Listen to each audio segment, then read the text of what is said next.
Assalamualaikum warahmatullahi wabarakatuh. Perkenalkan kami dari kelompok 5. Sebelum saya melanjutkan presentasi ini, izinkan saya memperkenalkan anggota dari kelompok 5, yaitu ada Aldi Yunus dan Ramadan Andreas Putra. Untuk materi yang kita bahas pada kelompok 5 adalah hukum di Indonesia. Mengapa hukum itu penting? Hukum penting dikarenakan dapat menjaga ketertiban masyarakat, melindungi hak dan kewajiban individu, dan menjamin keadilan sosial. Apabila hukum ini tidak ada, maka semua faktor tersebut akan sangat kacau dan tidak beraturan. Sistem hukum di Indonesia terbagi menjadi beberapa dasar. Yang pertama, Undang-Undang 1945 sebagai sumber hukum tertinggi. Yang kedua, undang-undang dan peraturan pemerintah. Dan yang ketiga adalah kebijakan daerah.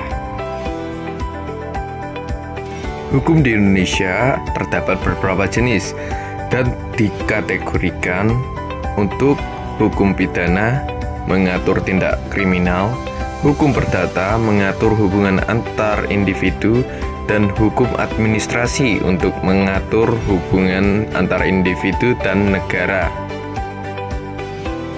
Hukum tersebut tentu perlu beberapa proses untuk dapat disahkan. Proses yang pertama adalah penyelidikan dan penyidikan.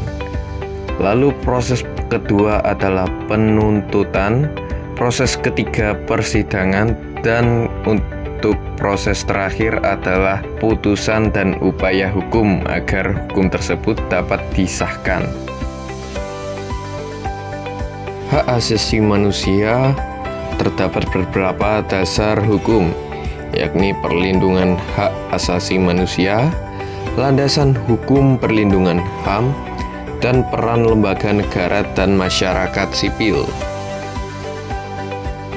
Hukum juga terdapat tantangan, yakni korupsi dalam sistem hukum, kurangnya kesadaran hukum masyarakat, dan hambatan dalam akses keadilan.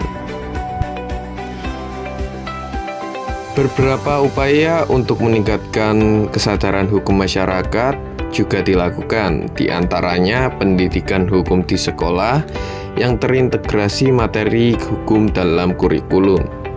Lalu, kampanye kesadaran hukum, inisiatif oleh pemerintah dan NGO untuk seminar dan dialog. Lalu, yang terakhir terdapat peran media, penyebaran informasi hukum melalui media sosial dan berita. Kesimpulannya, hukum sebagai landasan keadilan yang melindungi hak dan menjaga ketertiban, dan peran individu yang memahami hukum untuk perlindungan diri dan mencegah pelanggaran. Sekian presentasi dari kelompok 5. Terima kasih dan wassalamualaikum warahmatullahi wabarakatuh.